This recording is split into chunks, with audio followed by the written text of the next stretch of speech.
Hi అండి అందరికీ. నేను మీ కళ్యాణిని. Welcome back to my channel. ఇలా ఒక్కసారి ఇంట్లో సాంబార్ చేసి పెట్టండి. పిల్లలు చాలా ఇష్టంగా తింటారు. మీకు ఎక్కువ టైం పట్టదండి ఈ విధంగా చేయడానికి. అది ఎలా చేయాలో చూపిస్తాను రండి. ముందుగా స్టవ్ వెలిగించి స్టవ్ పైన ఒక కడాయి పెట్టి కడాయిలో 2 టేబుల్ స్పూన్ ఆయిల్ వరకు వేయండి. ఆయిల్ హీట్ అయినాక హాఫ్ స్పూన్ మినప్పప్పు, హాఫ్ స్పూన్ జీలకర్ర, హాఫ్ స్పూన్ ఆవాలు, 2 ఎండుమిరపకాయలు తుంచి ఈ విధంగా వేసుకోండి. తరువాత 4, 5 వెల్లుల్లిపాయలు కచ్చా పచ్చగా దంచి వేయండి. కొంచెం ఇంగువ వేసి ఫ్రై చేసుకున్నాక ఒక మీడియం సైజు ఉల్లిపాయ ముక్కలు, 4, 5 పచ్చిమిర్చి చీలికలు వేసి ఫ్రై చేసుకోండి. తర్వాత కొంచెం కరివేపాకు కూడా వేయండి. తర్వాత క్యారెట్ ముక్కలు, టమోటా ముక్కలు, సొరకాయ ముక్కలు, బంగాళదుంప ముక్కలు వేసుకోండి. మా ఇంట్లో పిల్లలు ఈ వెజిటేబుల్స్ ముక్కలు చాలా ఇష్టంగా తింటారు, అందుకే ఇవి ఎక్కువగా వేసానండి. మీ ఇంట్లో ఏవి ఎక్కువగా తింటారో అవి వేసుకోండి. ఈ ముక్కలలో కొంచెం సాల్ట్ వేసి 5 మినిట్స్ ఫ్లేమ్ సిమ్లో పెట్టి మగ్గించుకుందాము. అప్పుడు ముక్కలకి సాల్ట్ బాగా పడుతుందండి. 5 మినిట్స్ తర్వాత తగినంత పసుపు,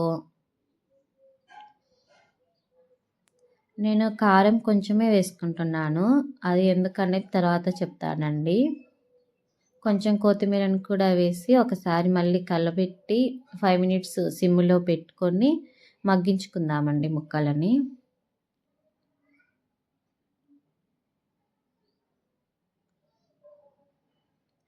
5 మినిట్స్ తర్వాత నేను నిమ్మకాయ సైజ్ అంత చింతపండుని నానబెట్టి పెట్టుకున్నానండి. తర్వాత చింతపండు రసం వేసుకొని తగినంత వాటర్ని కూడా యాడ్ చేసుకోవాలండి.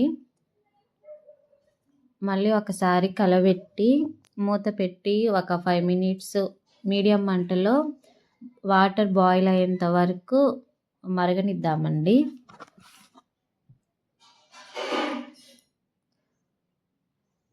5 మినిట్స్ తర్వాత ఇలా వాటర్ బాయిల్ అవుతుంటాయండి. ఈ టైంలో నేను ముందుగానే కందిపప్పుని బాయిల్ చేసి పెట్టుకున్నాను. హాఫ్ గ్లాస్ కందిపప్పుని ఇందులో వేసుకున్నానండి. అది తగినంత వాటర్ని కూడా యాడ్ చేసుకొని ఒకసారి కలబెట్టుకొని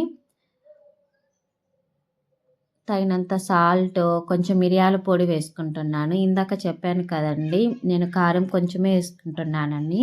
ఇందులో నేను మిరియాల పొడి యాడ్ చేస్తానన్నమాట.